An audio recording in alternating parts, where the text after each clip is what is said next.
first to a matter of life and death. Next week, State Parliament is expected to scrutinise a controversial plan to give doctors a criminal defence for ending the lives of terminally ill patients.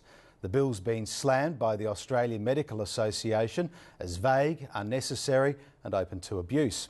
Now, a woman who wants the right to die has spoken to 730 South Australia about why she thinks the legislation is so important.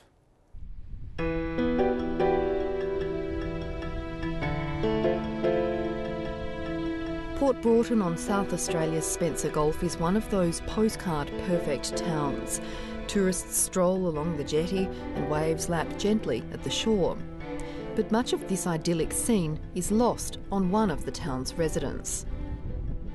Constantly either have pain with the multiple sclerosis or inability to even scratch an itch. Multiple sclerosis has cost Terry O'Connell the use of her legs, and soon she also won't be able to move her arms. At 56, she lives in aged care and is now incontinent. Basically, you can waste half the day stuck in the bathroom at either end of the day, and the other part of the day is making a mess, spilling food everywhere or dropping everything that you touch. Terry O'Connell's outward grace hides her inner struggle with a disease that's claimed her independence. 5 years ago, she tried to kill herself by hoarding drugs. It was the only way at the time I could see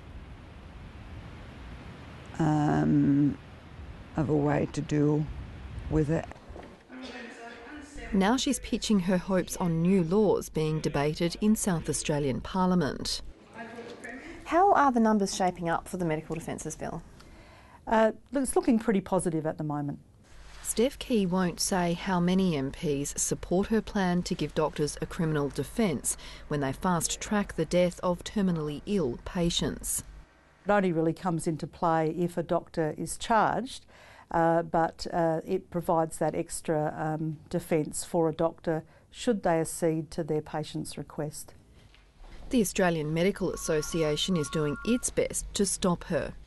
It's actually been snuck through without full and open discussion of what actually involved. So together with the Law Society, we've actually communicated with pretty much most of the relevant politicians in South Australia. It says education, not legislation, is required because doctors are already covered by medical and palliative care laws. It is black and white legislation that you're covered to give adequate doses of medications to relieve pain and suffering. There's nothing grey about that. What we do need is education in palliative care and extra resources in palliative care such that we can do this for a greater percentage of the population. I just don't want the medical profession to be in a position where they can't help people like me. Dr Charlie says the bill is too broad, too vague and open to abuse. It will become confusing to some doctors to be involved, but also some families and some patients where they may hold back on actually giving adequate doses of pain medications for relief of pain and suffering because of fear of actually having to go to court. Steph Key says that's already happening. There's two things going on. There's practices of voluntary euthanasia that are taking place under different labels, and then there's also people who won't accede to their patients' requests because they are concerned about not having a defence. Very special. The bill prompted euthanasia campaigner Philip Nitschke to move to Adelaide to set up a clinic. I suppose we've seen half a dozen since I've been active in South Australia, and these are all people watching very closely changes that might take place in the South Australian Parliament.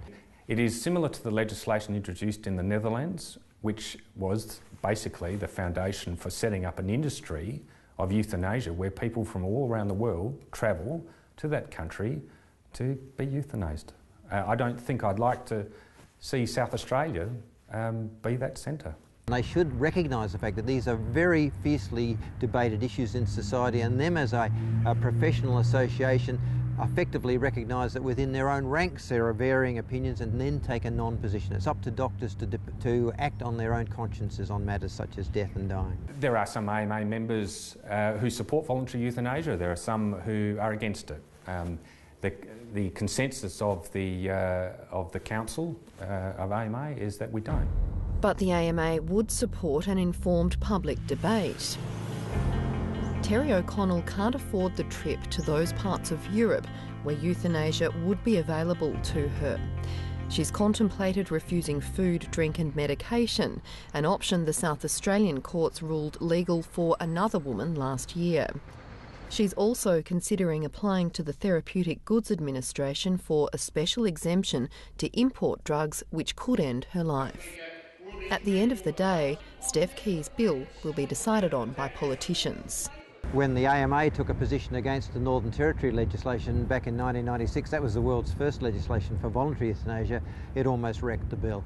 It survived by only one vote in the Northern Territory Parliament. I got a very clear message from the AMA, as polite as they were, that they really didn't want politicians interfering in their business, and particularly not in the palliative care area. Everybody will have their own story, you know, and they relate their life experience to either a bad experience or a good experience, but that's actually not how you should make a bill.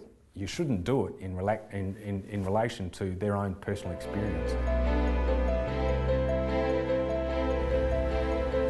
Please give people like me a choice and make it possible for the doctors to help people like me. Rebecca Bryce with that story.